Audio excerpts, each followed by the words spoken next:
La méthanisation agricole est un procédé bien connu. À partir de ressources organiques du territoire, les agriculteurs peuvent produire du biogaz d'une part et un fertilisant, le digestat. Quels sont les impacts de ces digestats sur la qualité biologique du sol? C'est pour répondre à cette question qu'est né le projet multipartenarial MetaBiosol. Les partenaires de MetaBiosol ont étudié les interactions digestat-sol à travers différents bioindicateurs représentatifs de différentes échelles de la vie du sol et selon 3 volets. Une évaluation de ses effets en laboratoire, une observation sur le terrain grâce à 3 sites expérimentaux et la mise en place d'un réseau de fermes agricoles pour approfondir les connaissances et pouvoir orienter au mieux les agriculteurs dans leurs pratiques d'épandage.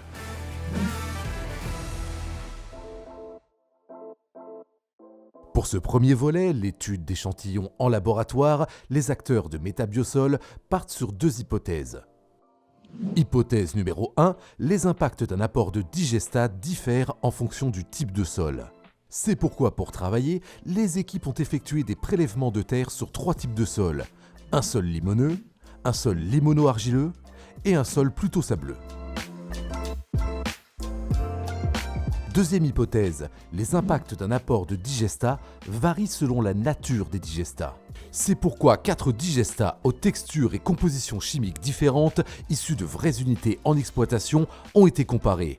L'un majoritairement issu de fumier de bovin, sous une forme brute, solide et liquide. Un autre, mixte, obtenu à partir de déchets divers. Un digestat obtenu à partir de lisier de canard et de graisse. Et enfin, un digestat obtenu à partir de cives, les cultures intermédiaires à vocation énergétique. Donc dans cette première partie du projet, pour le design expérimental, on a procédé de la façon suivante, c'est-à-dire que les 3 types de sols ont reçu chacun les 4 digestats différents et ces 4 digestats ont été comparés par rapport à des amendements plus classiques, donc du fumier non digéré et du lisier non digéré, et puis également comparé à un fertilisant minéral. Donc on avait 2 dispositifs. Un dispositif en microcosme, qui sont des petites fioles en verre, à l'intérieur desquelles on a 60 grammes de sol.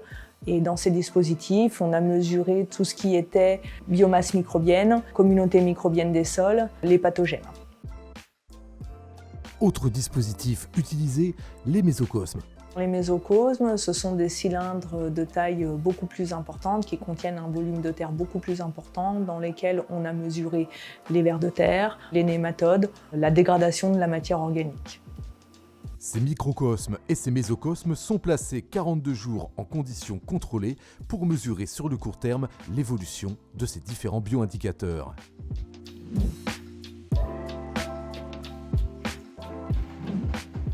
Et ça y est, 42 jours plus tard, les échantillons de sol amendés peuvent être analysés. C'est le moment de vérifier nos 2 hypothèses de départ, bioindicateur par bioindicateur. Pour le bioindicateur lombricien, introduit dans les mésocosmes 10 jours après leur montage, aucun effet type de sol ou type d'intrant n'est observé. Les vers de terre sont vivants et de taille similaire, quel que soit le cas de figure. Est-ce que nous aurons plus de chance du côté de la nématofaune ? Les nématodes ont été prélevés et identifiés pour chaque modalité, et ça y est, on constate un effet type de sol et type d'intrant, que ça soit pour la diversité des nématodes, comme pour leur activité. Voilà qui va donc dans le sens de nos 2 hypothèses de départ. On peut aller encore plus loin, car un effet forme de digestat semble également à l'œuvre. Même constat du côté des organismes responsables de la dégradation de la matière fraîche. Des sachets de paille fraîche ont été introduits dans les mésocosmes pour être observés après les 42 jours en incubation. Et les équipes ont pu constater non seulement un effet type de sol, puisque la paille a été dégradée en moyenne de plus de 20% sur les sols sableux par rapport aux autres types de sols, et aussi un effet type d'intrant et forme de digestat.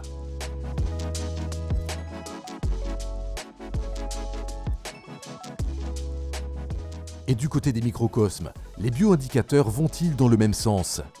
Concernant la biomasse microbienne des sols, nos deux hypothèses sont vérifiées. On voit bien qu'on a un effet du type de digestat et du type de sol. Donc, globalement, les sols limoneux, sableux et sableux sont plus sensibles à l'apport de digestat qu'un sol argileux. Et deux types de digestats qui ont tendance à amoindrir la biomasse microbienne des sols, donc les digestats lisiers non ruminants et graisse et le digestat à base de cire. Enfin, côté pathogène réglementé, une seule bactérie à enjeu sanitaire a été repérée dans un type de digestat.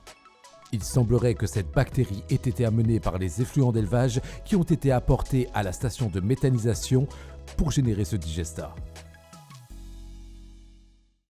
Alors, que retenir ? Si l'on regarde l'ensemble des bioindicateurs étudiés dans le projet Métabiosol, nos deux hypothèses de départ sont bien validées. Mais on peut aller un peu plus loin. Premièrement, c'est avant tout le type de sol qui va être déterminant sur sa qualité biologique. Ces études montrent que les agriculteurs doivent donc raisonner leur apport de digestat en fonction de leur type de sol.